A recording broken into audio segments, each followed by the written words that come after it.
Danny watches a lot of television and movies. John does not. Listen in as she tells him about what she's watching, and he tries to make sense of it all. Welcome to Watching My Stories with Danny and John. Hello, everyone. Hi. Nope, that's not what I normally say, is it? Hi, everybody. Do I normally say everybody? No, you say everyone. I do? Oh, I didn't. But you said everyone. Because I thought I was supposed to say everybody. Anyway, I'm Danny. I think I'm John. And this is Watching My Stories. Yes. That much is true. Yes.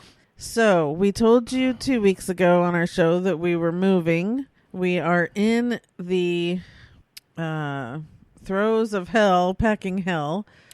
So, yeah, it's not good. But this also means that we are not going to be back in 2 weeks because we're actually moving that weekend.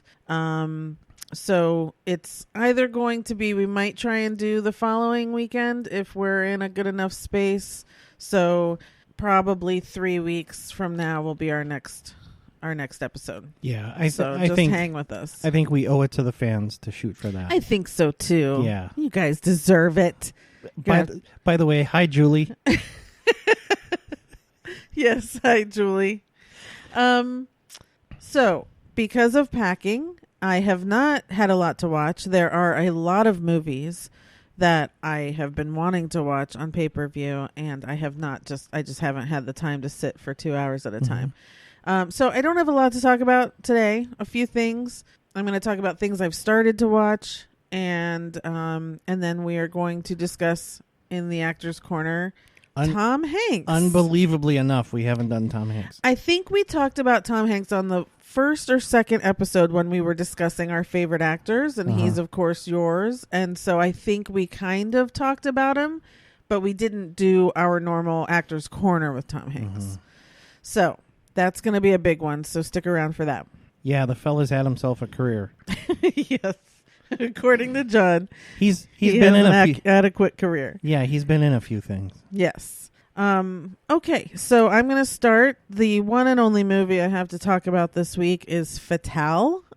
So the one time I had a couple hours to sit and I decided to get a pay-per-view movie, and I had a few to choose from, I chose this one. I was in that mood, so it very much looks like that typical Fatal Attraction type movie, right? And so I was like, oh, that's the mood I'm in. Just want some garbage movie to watch and watch people get mad at each other and stuff. That's the mood.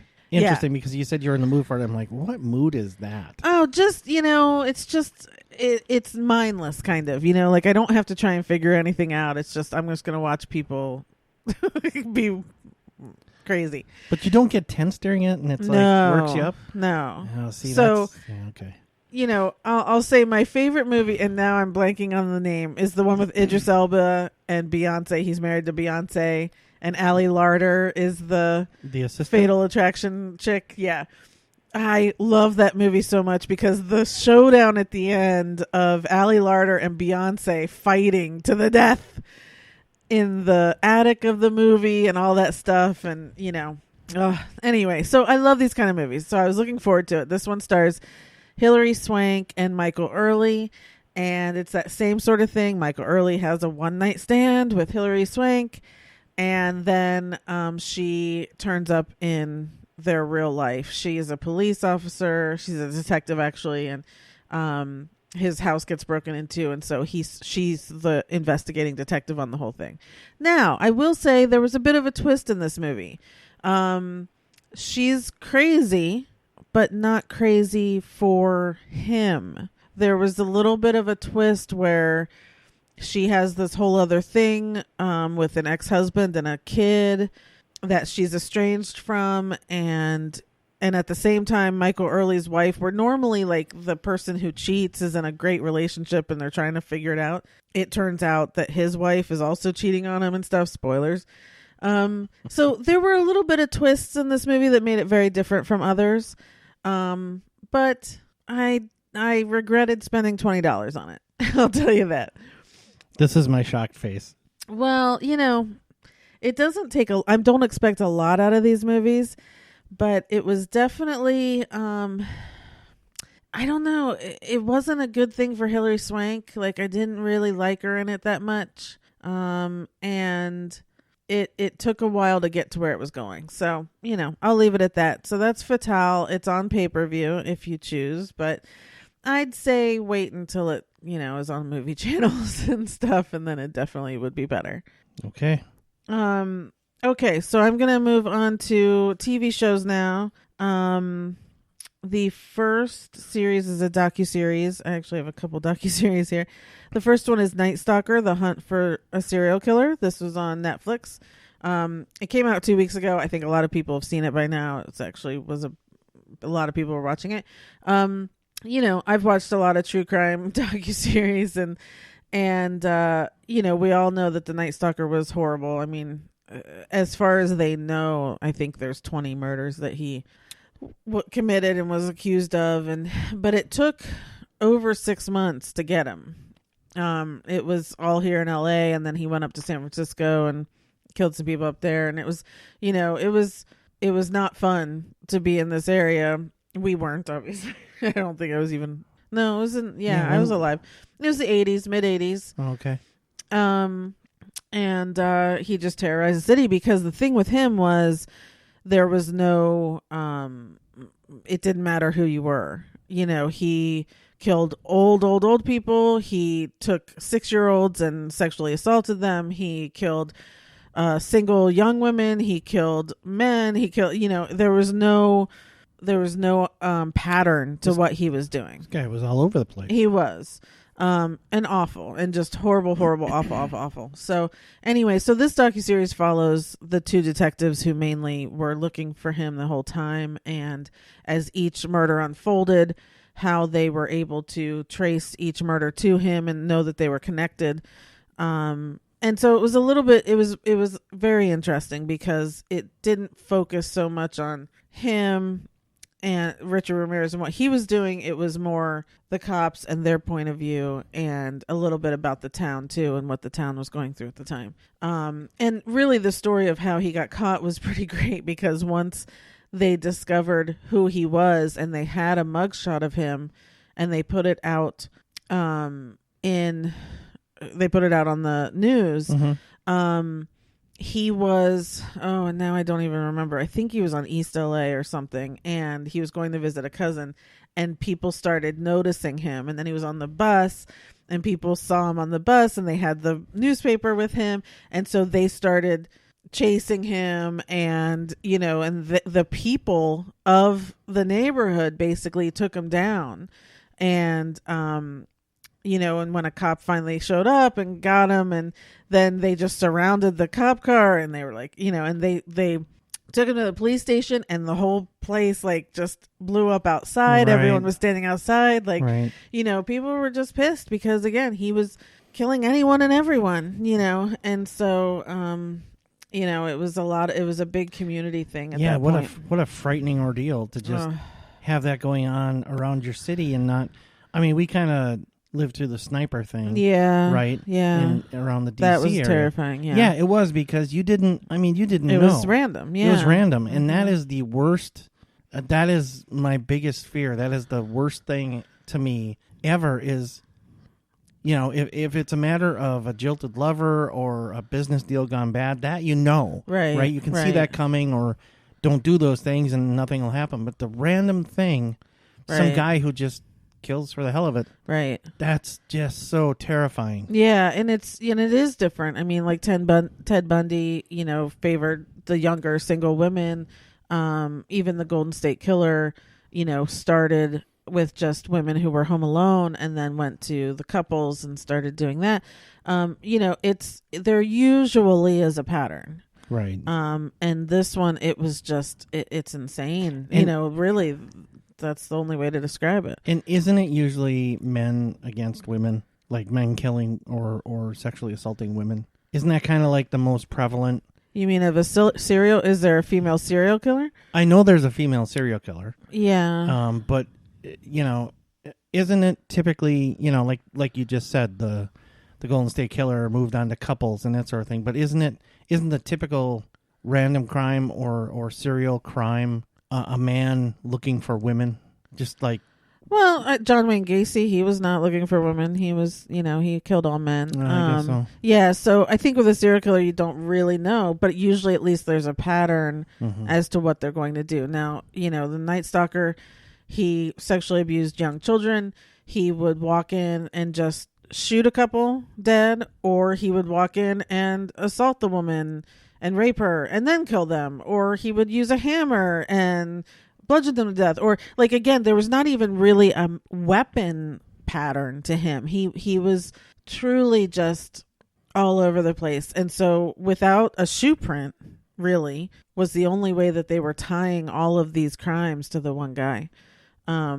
So it's a very fascinating documentary. I think it was 3 episodes. It was short, but it was a great series, because to watch, again, back then, we don't have DNA. Right. Even fingerprints back then were all manual. So when they found, because he would always wear gloves, but finally once they found a partial print, and they had to go through cards of fingerprints of people and manually look to compare these, and so watching that again is truly fascinating to remember how people had to do, investigative work back then too. So it's a really good doc. And these two guys, that spent, one guy's wife, she grabbed the kids and left because he was never home. He was so preoccupied with this. And she came home after everything was done. But it was just like, these guys really devoted their lives. And again, the crimes were so horrific that, to be there and have all of that in your head, how do you maintain any sort of relationship with anyone at that point? That's awful to think about some other human being having to think about that and be immersed into it to solve it. Right. Oh, yeah. Poor for guys. Sure. Yeah. So it's really good. It's on Netflix. Night Stalker: The Hunt for a Serial Killer. Very interesting. Okay. Yeah. The next docuseries I'm going to talk about again was only 3 episodes. And this was on Discovery Plus. So this is Discovery's new streaming service that you do have to pay for, I guess. Yeah, you do. I think we have the cheapest one at $4.99. Yeah, we have the one with commercials. We still get commercials until you complain. Which I didn't know. I didn't know that was the case. So yeah. All of a sudden during Expedition Bigfoot. Yeah, we got it mostly for him. Thank you. For sure. But when I first was on there was a John Bonet thing, and I was like, oh, I'm going to watch that. And what ended up popping up instead when I hit play for the John Bonet thing was this other series called Onision in Real Life. And it just started playing, and I didn't know it wasn't the John Bonet thing until like 10 minutes into it, probably too long, where I was just like, what are they talking about?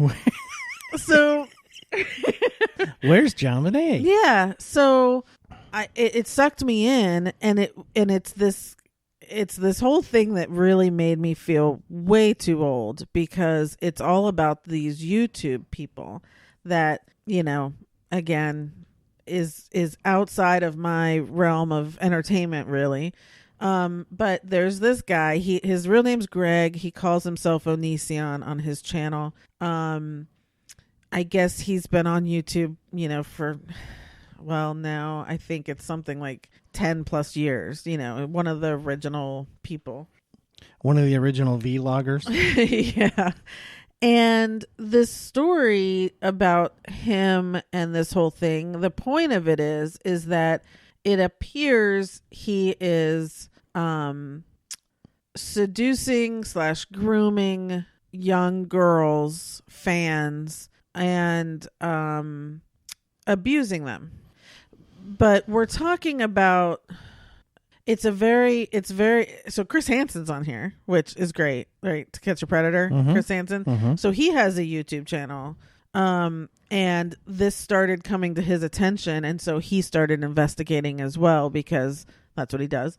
So this kid, Onision, when he started, he was married to someone else, and then So there are a bunch of girls on these documentaries, and starting at 15, 16, he'll start to kind of talk to them, and then he'll kind of wait until they get to whatever the legal age is in the state that they're in. It's all very weird. Like, he's all in Washington State, but he'll go to their states, and there's a lot of nuance to this. There's no way for me to really explain it, but in the beginning and for many years, this guy was very popular on YouTube. I personally don't understand it, so coming at you from a 44-year-old when I'm watching these videos, there's nothing funny about them. There's nothing. There's very violent videos, very psychotic videos, very weird things. And I don't say the word weird lightly, like, just to me, nothing enjoyable about it. But he was huge and still is, I guess. But at the time, lots of girls. He's very handsome. If you don't know his personality, he's a very handsome guy. Like, in another life, he should have just probably been a model or something. He's very handsome. So of course, all these girls were just going crazy.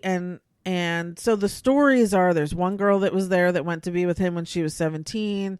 She, after a couple of years, got engaged to him, and then, like, she got out finally, and now she heads up, like, a bunch of these women and talks about the abuse, and he kind of keeps you trapped in the house. He doesn't let you talk to your family, all that sort of stuff. And just a lot of, it seems, emotional abuse. It seems there is some physical abuse. And there's different stories. Then after her, there was another young girl that came in. She ended up coming out as trans. And so then she became Kai. And now the two of them got married. And they would bring other young girls in, the two of them. And so there's just a lot to this, right? There's a lot. And then Chris Hansen shows up and he's like trying to get him. And this kid keeps going on his YouTube thing and like fully in everyone's face. Like, I'm not doing anything wrong. Adults can have sex and, you're all lying. And he's narcissist beyond, like, you can tell he just manipulates the stories and starts to gaslight everyone saying, you're not seeing what you're seeing and all that sort of stuff. Anyway, nothing's happened to him. The sheriff of the town where he is on this documentary, and he says we have tons and tons and tons of stories. We have tons of people who have come forward. We're just trying to get it all together to make sure that when we're ready to prosecute, we have something here, so it's very interesting. There's just a lot of people, a lot of victims, but it's also sometimes, it's all over texting or Skyping, you know what I mean? And so what does that really mean? And so I think that's why the sheriff is having a hard time just kind of compiling a whole bunch of stuff. There are two people who actually have criminal charges against him, and they didn't really talk to those people because obviously there's a whole case going on. But very interesting because, again, it feels like a whole world. They had all these other YouTubers on that he has fought with during all of this, because a lot of other YouTubers have come online and said, this guy sucks and we need to get him off. People have been trying to get YouTube to take him off because he has very violent videos and very abusive videos and things that are against YouTube's policies. And YouTube doesn't do anything about it because he does make money. He makes, he's one of these that can make like $1 million or whatever. And so a lot of other YouTubers are definitely have feuded with him and want him off and all of that stuff. It's very interesting. Like, it was a window into a whole world that, I understand kids today, a lot of them only watch YouTube. There are a lot of kids that all of their TV shows are YouTube things. All of their people are YouTube people. These people go around and they tour and do all that stuff, so I know it exists. I've just never been a part of it. We watch a few vloggers for Disney that we love and we watch them every day, but it's nothing like what we're talking about here. This is that whole other world where, people are making millions, He is awful to other youth. I mean, he's a horrible, horrible, horrible human being. From what I saw, the videos I saw, the way he talks about other people, then as soon as he discards these girls and the way he talks about them, it's just awful. I mean, I can't understand why anyone watched him in the first place or why anyone would be watching him now. But it's a whole other It's a whole other universe out there, I guess. I don't even know what to say. It's weird. So it's so out of my element and disappointing. Yeah, Chris Hansen showed up to the house. You know, he went to knock on his house, on his door, and as he was knocking on the door, Onision called the cops and said, there's a guy who's stalking me online and he's at my house.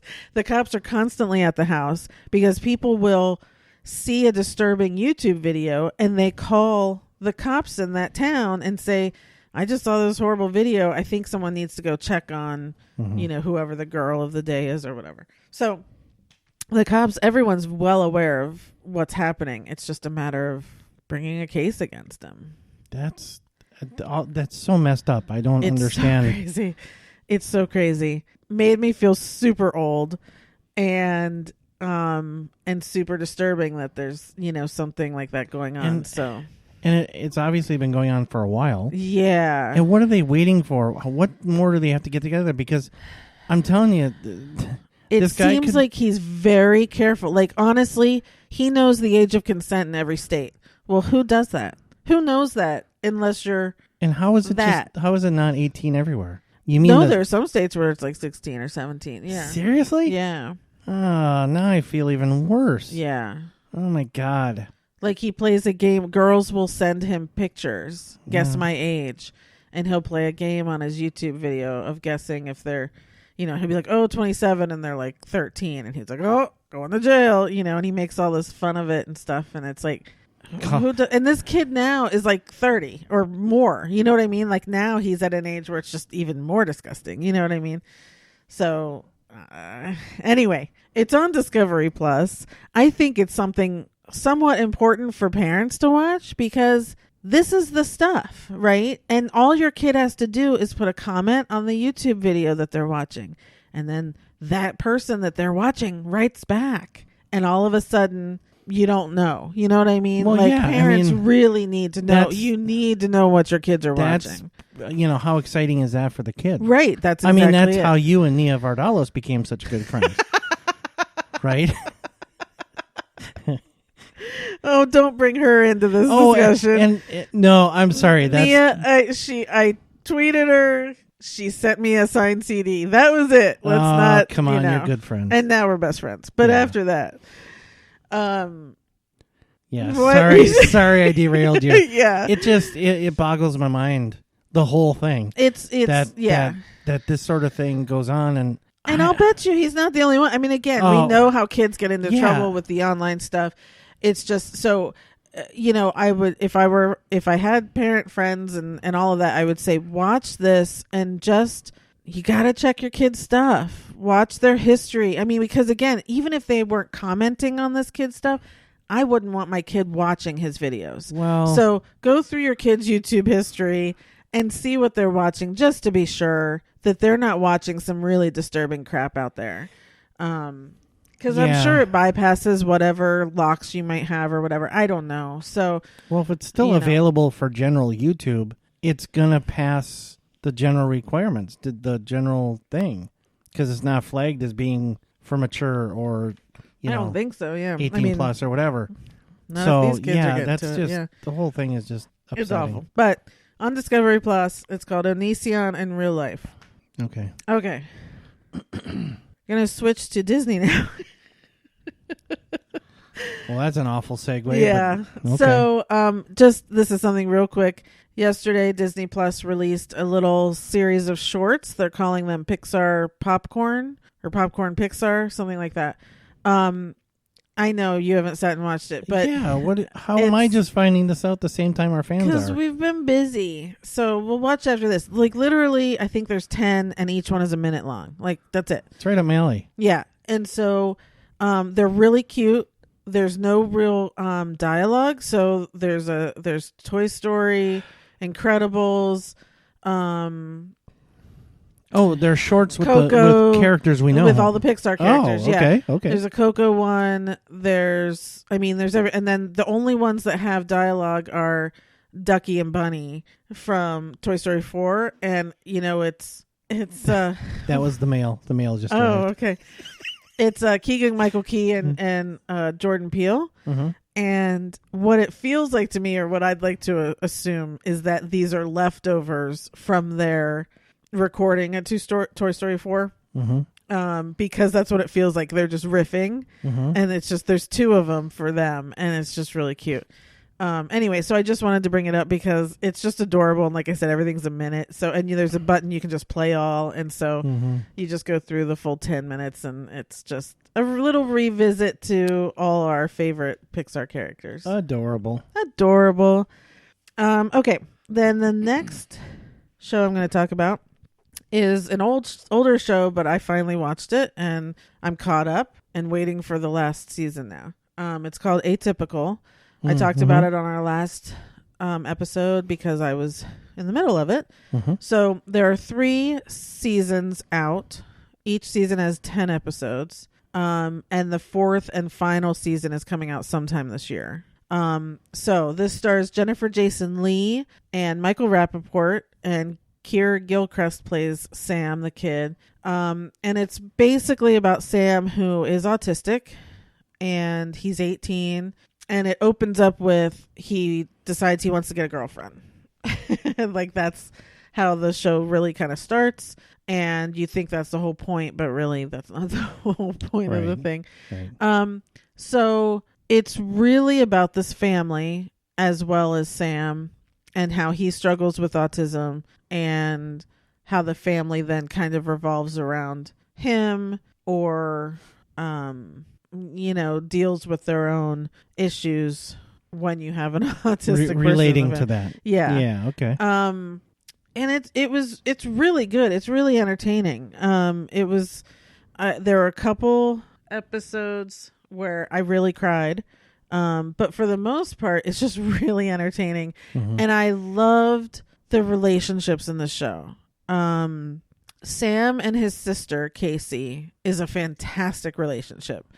Like, you can tell she's annoyed that she's had to deal with this older brother who has autism all her life, and the family always focuses on him and blah blah blah. But at the same time, it's kind of like that thing, like, I can say something bad about my family, but you can't. And so that's how she is. Like, she will defend him to the end of days, as well as she'll punch him in the arm when he's, whatever. Like, she's the only one who can treat him that way. Like, he would never tolerate anyone else, but with her, he takes it. But the way that both of them are there for each other, it's actually super wonderful. And again, because, a lot of people think that autistic people don't understand emotions, and it's pretty much the opposite. I've been doing a lot of research lately, and a lot of autistic people actually have very acute empathy. And so when Sam, especially with his sister, when he figures out that she's hurting or that something is wrong with her,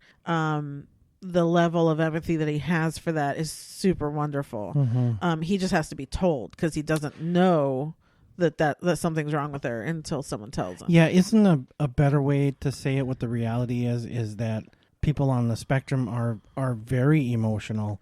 They just don't know how to relate it. They don't know how to express it. Yes, I would think that would be another way to say it. Yeah. Then there's Sam also has a best friend that he works with. He works at a place that's like Best Buy, and he takes up this friendship with this kid Sahid. And this kid is he's no one that someone should be following. You know what I mean? Like, he thinks he's got the world on, by the string, but he doesn't. Like, he doesn't really. But he's there for Sam all the time. And actually, most of the time when he gives him advice, it turns out to work out for Sam. And so that relationship I absolutely love, because, again, it's difficult for Sam to keep a friendship. But once he recognizes how much that friendship means to him, again, it's just something super wonderful. And Sam does get a girlfriend eventually. And she's a little insane, but she's awesome. And then the two parents, they've got their own issues. I firmly believe that the mother's on the spectrum, but they have not addressed it in these 3 seasons. But there's been a lot of talk about when she was a kid, she was very rigid. There's a lot of things with her. And at first I didn't get her. The first season I was just like, what is wrong with this woman? And finally, I started to put things into that perspective of thinking her as being on the spectrum as well. Mm-hmm. And she started to make a little bit more sense to me. So again, I don't know. Mm-hmm. I would think they would talk about that at some point. Michael Rappaport, I absolutely love in this. Yeah, I'm not shocked. I've loved him in everything. Right. I do. Yeah. I love him a lot. But he's so good in this. And he's so good with his kids. Like, he's wonderful with his kids. And he's just one of those dads in this that you just absolutely love. And he wasn't always that way. So we come into it where they've had 18 years of Sam. Mm-hmm. We do find out that when he was first diagnosed, when he was like 4 or 5 or something, that the dad did leave the family. It was too much for him, and he did leave. But he came back. And so, you know, then you figure with coming back, he's kind of learned. But they're all still learning, and that's kind of what's great. Well, there's too. a lot to learn there. Yeah. You know, it's always, it's never the same. Yeah. So, yep. So anyway, so I've the 3 seasons really only has taken us through kind of a year and a half or so. It doesn't take over a stretch of time. Oh, and Sam also has a therapist. That's also wonderful. Someone who deals just with mostly autistic people, and again, that relationship is a lot of fun too. So I really love the way they built all of these relationships. It's very much a positive show. Good. For sure. You know, the flip side of that is, and I haven't watched it yet, but I'm sure a lot of people have heard of Sia's new movie called Music, where Maddie Ziegler is playing an autistic kid, and the autism community is very upset about this because, and I saw a scene from it during one of her meltdowns, like they tackle her to the ground and hold her down. Like, that's the way to treat a human, let alone someone in the middle of a meltdown. So there's a lot of problems with the way they are actually showing an autistic person and how to deal with them, quote unquote. So this show being completely opposite and feeling like it's very much, you know, nothing's like taken for granted. Like, you know, he's in a senior in high school. His mom's just like, oh yeah, he's just going to stay home forever and not go to college. And he starts to, you know, no, I want to go to college. And there's peer groups that he goes to and all that sort of stuff where he learns to do things. And these friends get him out, you know, like he's never spent a night away from the home. And Zahid gets him over to his house and it doesn't go well. But, you know, the kid tried. Like, you know, it's all that sort of stuff. So there's just a lot, and it's a lot of fun, and I really love all the people on the show. Yeah, I can only imagine how nerve-wracking that would be for a parent that, you know, you have a child on the spectrum and, you know, they're prone to meltdowns and whatever, and things have to go just right or whatever. And, you know, the prospect of being away from home for an extended period of time. Right. You know, that whole protective thing has to be so heightened all the time that to be able to be good with them leaving, right, or even just going somewhere overnight, it's gotta just kill you. Yeah, well, you know, in the beginning, actually, he wanted to go away to school, like to a different state, and he recognized, because again, there's a lot of research that has to be done, and so in doing his research of what it would take for him to actually leave the home and go away to college, he realized a lot of his rituals would be interrupted. There would be a lot of new stuff. And he realized that's too much new stuff for me. Right. So he found a school in town. And again, at first was just going to stay home. And then he decided he wanted to get a dorm. Well, he went to the dorm and there was an air hockey table right outside of his room. And he was like, I know I can't do anything with that noise. So he still has the dorm that he'll go and visit, but he doesn't stay there, you know? And so, but that's a great step. You know what I mean? Like everything's kind of a great step in this. And look, it is a spectrum. So, you know, however you want to think of that, but he's, you know, he makes choices on his own at this point, you know, really. And it's very interesting, and he's really talented. He's a great artist, and his obsession, because a lot of autistic people have certain obsessions, and his is penguins and the Antarctic penguins and stuff. So there's a lot of information about penguins in this show too, if you I like penguins. Yeah. So it's really cute. It's really great. I really fell in love with it, and I'm super glad I watched it. I wanted to watch it when it first came out a few years ago, and I just didn't. So that's where a lot of my time has been spent now. So that's Atypical on Netflix. Okay. Yeah. Wow. So I just wanted to talk about 2 more things that have started that I obviously haven't finished, just to make sure that everyone else is watching them as well. Obviously, WandaVision on Disney Plus. We received the 3rd episode yesterday. It's so good. It's a Marvel show. I don't know what's going on. There's a lot of talk online about what's happening. I'm kind of rolling with the punches. I'm listening to people online, but I'm also just kind of letting it go because it's a fan. Every episode so far has been a different decade. So we were in the 50s and then the 60s and then yesterday's was the 70s. And man, the like yesterday's house was so Brady Bunch and all that. I mean, it's just, they're doing such a great job with everything. And so I'm just like taking it all in, and I can't wait to see where it goes, because all of these shows, this one, Falcon and Winter Soldier and Loki and everything, is all tied to still the MCU. So all of these shows are now going to go into this next phase of the MCU, and it's all going to be tied together. So you kind of still have to watch these shows if you love the movies. So I just wanted to put it out there that definitely check out WandaVision. It's very good. Okay. The other show that just started back again is the 2nd season of Servant on Apple TV Plus.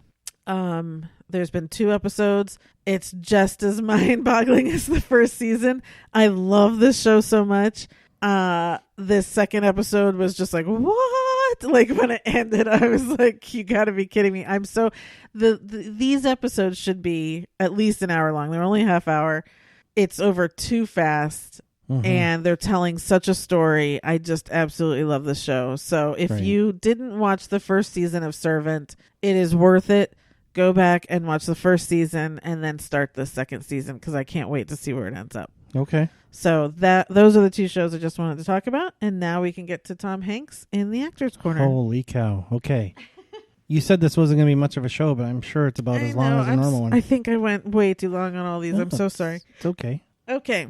Movies you love of Tom Hanks. Oh, man. So this was far and away the hardest time I've had doing an Actors Corner. There is not much on his resume that I don't like. Right. And I pretty much love everything. So I narrowed it down to 3. Yeah, what I did was, and again, it's what I do every time, is for me, the things that I can sit and watch day after day after day, that's what to me are the things that I love. So that's how I judge things. But you, I think, do a little differently. So go ahead. No, actually, I think this is how it worked out for me. Okay. Yeah. So I narrowed it down to 3. Okay. Castaway. Which, for me, if he watches it all the time. time. If it's on, if I'm flipping through and it's on, I'm done for however long it is. Yep. Yeah, it's just that way. I can't watch it that often. Yeah, it's just like, for me, it's just like Shawshank. Yeah. If it's on, I'm in. Yeah.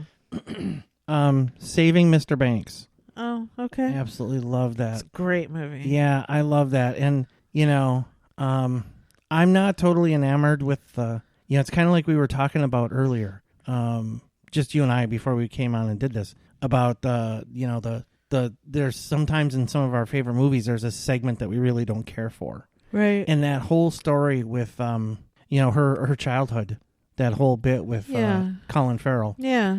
I don't really care for that part. Now, I understand that it's important to the story. Yeah. And it's her story and how it relates to Mr. Banks, but... I don't know. I understand that, but there's no movie without that backstory. You kind of can't have that movie without doing that or exploring that or, that sort of thing. And it is done pretty well. It's just, it's not my favorite part. Right. Well, it's very depressing. Yeah. And then on the flip side, you've got Mary Poppins. So it's like, well, yeah. Yeah. But the dynamic between Tom Hanks as Walt and Emma Thompson as P.L. Travers is, she's... I don't think she won anything for that role, but she should have. She should have, because that was, everybody in their roles was perfect. Yes. The Sherman brothers and all that, and Paul Giamatti as the limo driver. Yeah. Small part, but huge impact. Yes, for sure. Right? So anyway, And then You've Got Mail. Okay.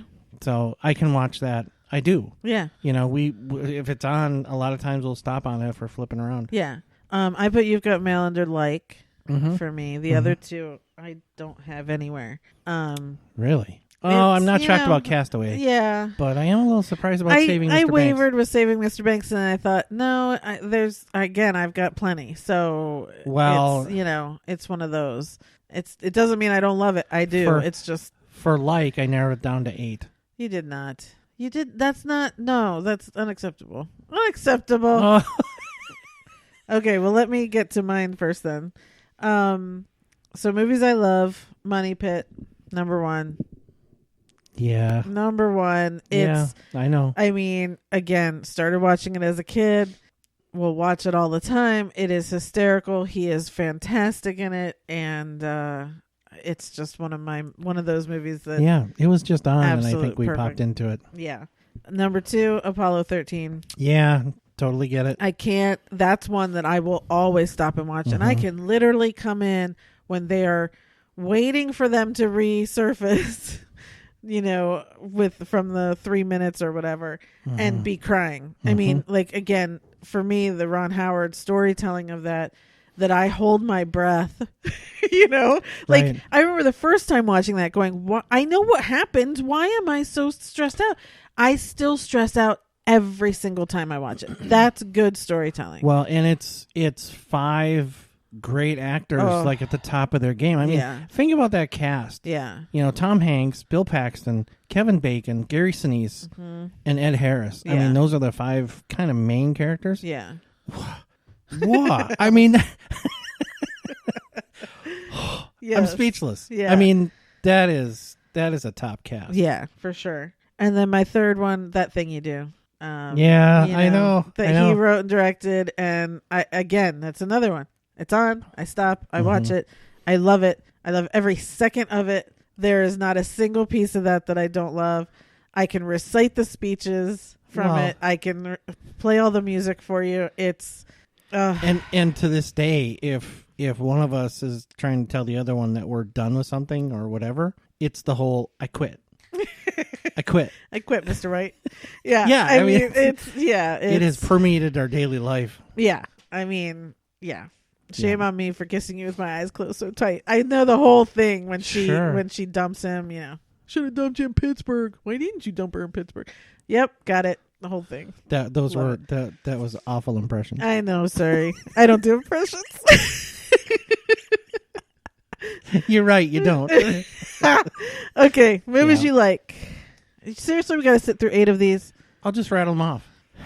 Sleepless in Seattle, The Terminal, The Da Vinci Code, Apollo 13, Forrest Gump, Philadelphia, Big, and Bachelor Party. It's just not allowed.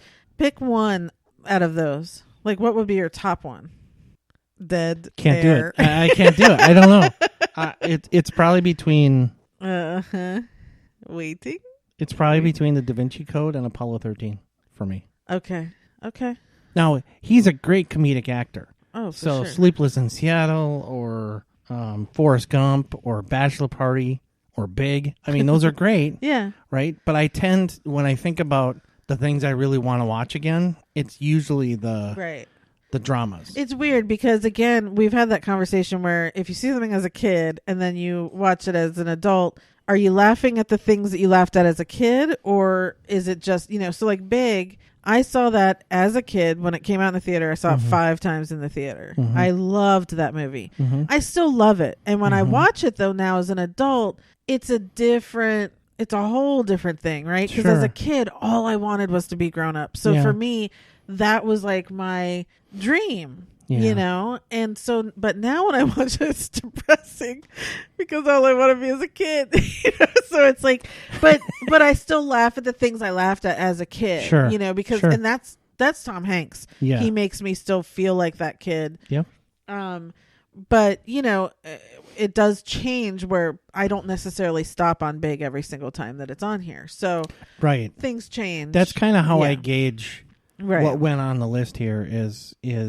Well, even though that's on the list, but certainly for love, likes not so much. But if it's a movie I stop and watch, then it's on the list. Okay. Yeah. So my likes were You've Got Mail, which we discussed. Obviously, the rom-coms of Tom Hanks are just classics, and you just can't go wrong at all. And then I have The Terminal as well, which I know a lot of people do not like that movie, but that's really, yeah. We love it. Yeah. Again, we have so many quotes from that movie. Eat to bite. Yes, exactly. Oh yeah, yeah. Yeah. So we he really liked goat. I stuffed. You really like goat. He really liked that goat. Good. Yeah. So if you haven't watched The Terminal for whatever reason, it is definitely worth it. It is entertaining, and it's Tom Hanks again, where when he's his only character, a lot like in Forrest Gump, a lot like in Castaway, and in this, sorry, there are people around, but he's kind of really driving. There's nothing else around him. This is one of those where it's just perfection of Tom Hanks. It really is. And then my third one is Big. Okay. Because it is sort of that nostalgia thing for me where that was one of those as a kid that just literally took me to the movie theaters and made sure that I had to go and see it over and over again. So yeah. Okay. Movies you hate. So this was really tough for me. And I did come up with something. Hate's a strong word. I really don't like it. Yeah. But it's his David S. Pumpkins character from SNL. Oh my gosh. Yeah. That's crazy talk. Yeah, I don't. It just, there's something about it that rubs me wrong. Okay. Yeah. I put The Lady Killers. It was a disappointing movie. It was a remake, which I didn't know at the time, but this one was a Coen Brothers, and I thought it was going to be good, and it was not. So yeah. Well, everybody misses sometimes. Embarrassed you haven't seen. I had a ton here. Hello. No, you skipped Secretly Love. Oh, I did? Yeah. Oh, I did. That's You're why right. Sorry. I was like, wait. Okay, go on. I got all jammed up. Sorry about that. All right, so Secretly Love. Secretly Love. Bosom Buddies. What? Oh. Yeah, you are ready for that. I wasn't prepared. No, it's just, you say it weird. Bosom? Oh, yes, you do. Oh, I'm sorry, everybody. He's from Wisconsin. Okay. Yeah. Bosom. Bosom? Yeah. Like Shia LaBeouf. Oh, I am saying Buff Bourguignon. I am saying bosom. Yeah, you say bosom.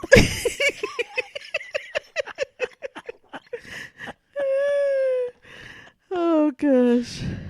Well, whatever. Okay, so Bosom Buddies is under your Secretly Love? Yeah. That is under Embarrassed I Haven't Seen. Oh, okay. I know of it. Like, I know the opening because I think they play it on reels and stuff, but I was very young. Yeah. So I didn't actually, and it wasn't something that like they played on repeats or anything. So I actually never saw the show. Yeah. I didn't faithfully watch it. But it's you secretly love it. Yeah, the ones I saw I like, but you don't hear about it or talk about it much. Okay. So, whatever. Okay. That's it. That was it? Secretly Love? Yeah. Yeah. You put 8 under like. You couldn't put any others under here? No. Oh my goodness gracious. Okay, first, Joe versus the volcano. Oh. Okay. If you haven't seen Joe versus the volcano, you must. It is on quite a bit. I will always stop and watch it. He is great. Meg Ryan, we talked about this when we were doing the Meg Ryan Actors Corner. She plays 3 different characters. She's fantastic. The whole thing is wonderful. It's a great message. It's kitschy, but it's awesome. I love it. No denying it. Okay. Next one is the Toy Story movies. There's no real secret about it. It's just it fell under here because I didn't have space in the others.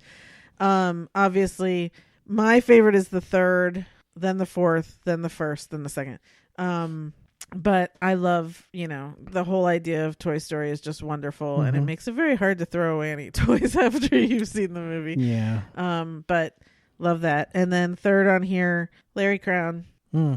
Just Yeah, I you didn't didn't even get it on anything. I know. So Larry Crown's another one where it seems like people really didn't like this. Again, written by him and my friend Nia Vardalos. And he directed it. We love this movie. Yeah, that's another one when it's on, we stop and watch it. And watch it. Yeah. Period. Yeah. There's no... Oh, man. It's so good. Him and Julia Roberts... and the little supporting cast around the kids and everyone, it's all so good. It's just great, it's just really great, and it's a feel good. It's one of those just positive feel good movies. You just love it. Yeah. And that's it for me under Secretly Love. Okay, so embarrassed you haven't seen The Green Mile. You haven't seen The Green Mile? I have not seen The Green Mile, and I haven't. So he was listed on Road to Perdition. Yeah, he's I haven't seen that either. I know you haven't seen that. That's one that we have been meaning. Those two are, Okay, so mine was Bosom Buddies, and it's bosom. I've got a few. Embarrassed I haven't seen. What was? Oh, I meant to put Charlie Wilson's War under hate. I did not like that movie. Isn't that weird?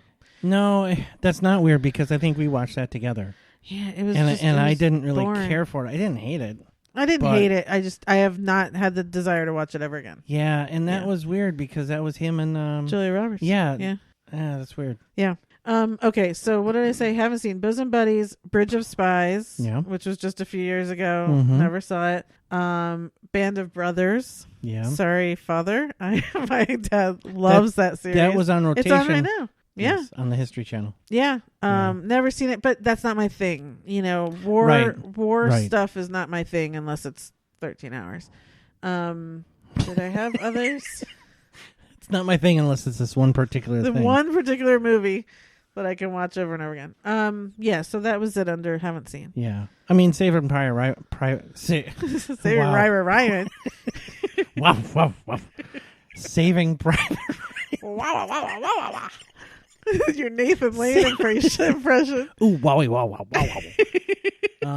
Saving Private Ryan is the same thing for me. You haven't seen it? No, I have. Oh.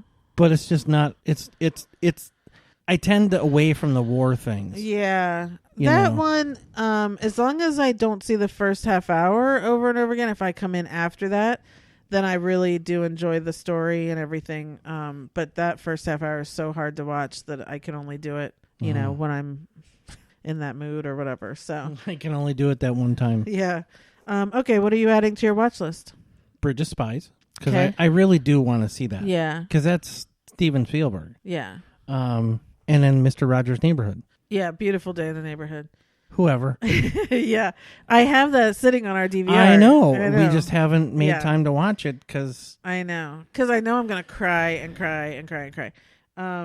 That's on my watch list as well. So that was the only thing. Well, one of these days we're going to have to break down and watch it. Literally break down and watch it. There were still a few movies we didn't talk about that I have in honorable mentions.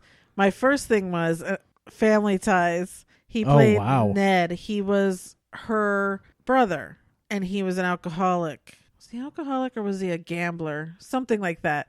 But he was like Alex looked up to him, but then he fell for whatever the addiction was or something that he had. Mm-hmm. But I remember him from that. And Elise, he was Elise's brother. Meredith Baxter. Yeah. Anyway, Splash. Fantastic movie. I love that movie. Yeah, I think I saw it, but I totally don't remember it. I mean, that's Daryl Hannah. Yeah, John Candy. And I know that, but I don't remember it. Oh, so good. Dragnet. I loved that version of Dragnet. But again, I hadn't really seen the show. So to me, was that him and Dan Aykroyd? Yeah. Yeah, see, that seems like a duo I'd like to see. Oh, you never saw Dragnet? No, I never saw it. Yeah, it was good.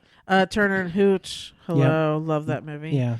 You talked about Da Vinci Code, League of Their Own. I know. I mean, again, there's so many, but we had to choose our favorite. In baseball? Yeah, he's fantastic. Yeah, of course. Sleepless in Seattle, you talked about Philadelphia, Perfection. That was on my list. Forrest Gump, you had mentioned Saving Mr. Banks, Saving Private Ryan, Green Mile, Castaway, Road to Perdition, Sully. The movie was okay. It was okay. Yeah, I mean, here's the thing. They kind of made it's one of those, incidents or instances where the whole thing, start to finish, is like 10 minutes, right? From the time the birds Right, got sucked in the right. engine and that.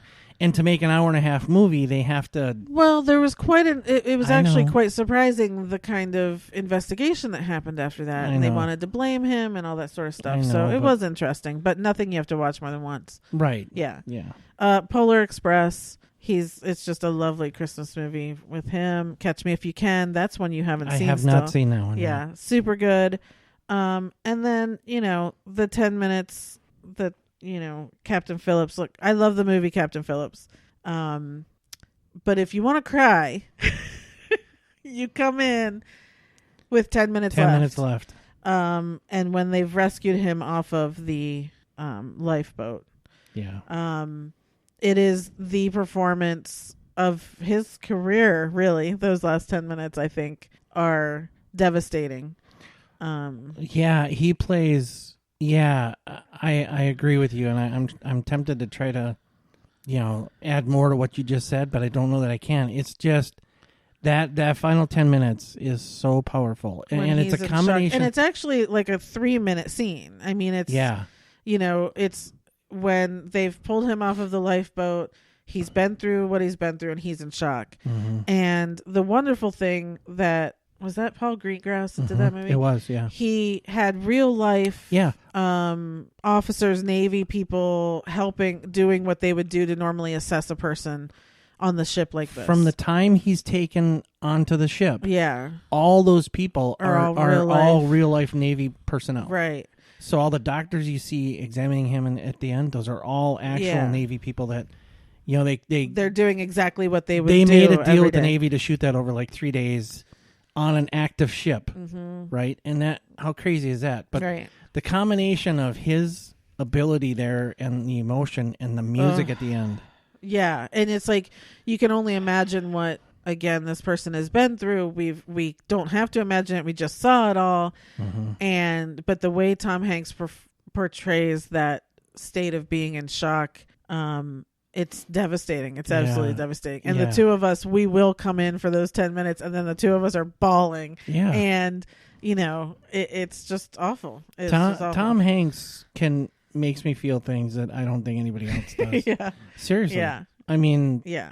And if you Has- didn't watch the inauguration celebration the other day, go watch that too. 'Cause yeah, he's worth it. He really is, and poor fella got cold. But I figured trending, hashtag trending would have been somebody get Tom Hanks a coat. Yeah. So now he's, what he just finished filming in Australia was he's playing Elvis's manager. What's that guy's name? Colonel. Yeah. Tom Parker, Whatever it is. Yeah. That's going to be interesting because It is. again, I've seen different things about it, but I don't think I've actually seen a lot. Like I've seen some, of those like movie of the weeks that they used to do and stuff. So all I've really ever heard about Colonel Tom Parker was he was a jerk and not very Right. nice. Yeah. So this will be, Interesting. either it's that way and Tom Hanks is going to be something I don't want him to be, or Tom Hanks is going to make him, Yeah. the world's nicest jerk. No. I think he can do it. I'm sure he can. I don't know that I need that in my life. Oh. I don't need a bad Tom Hanks in my life. So anyway, obviously we're fans. So How can you not be? some people aren't. I'm telling you this. If you're not a friend of mine. Aw. No, seriously.